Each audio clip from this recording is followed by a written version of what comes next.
বহুতেই বিচাৰি আছিলে নাচনী ৰিহা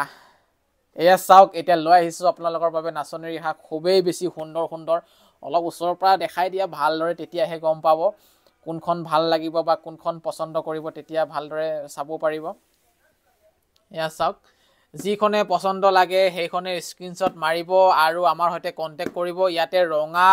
ৰঙা টাইপৰ আৰু কলা টাইপৰ দুয়োটাই হৈ যাব ৰঙা টছটো পাই যাব কলা টছটো পাই যাব যিটোৱে ভাল লাগিছে আপোনালোকে কন্টেক্ট কৰিব আৰু মই যিকোনো এখন খুলি দেখুৱাই দিম এতিয়া বহলটো কিমান হ'ব আপোনালোকে অনুমান কৰিব পাৰিব বহলটো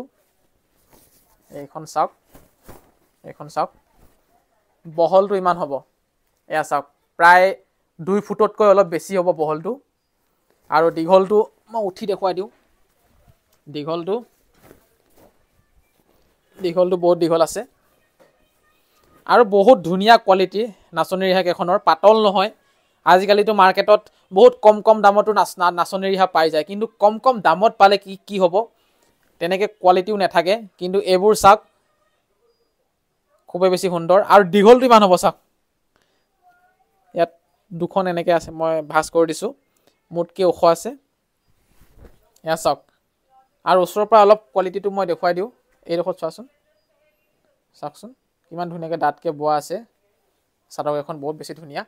আৰু আপোনালোকে এবাৰ চাই দিয়ক যোনখন ভাল লাগিছে সেইখনে আপোনালোকক আমি পঠিয়াই দিম পছন্দ কৰক আৰু হোৱাটছআপ কৰিব আমি এটা নম্বৰ দি থৈ দিছোঁ যিখন আপোনালোকে ল'ব বিচাৰে সেইখনে স্ক্ৰিনশ্বট মাৰিব আৰু আমাৰ সৈতে হোৱাটছআপ কৰিব আমি আপোনালোকৰ এড্ৰেছত ধুনীয়াকৈ পঠিয়াই দিবলৈ পাৰিম তেতিয়া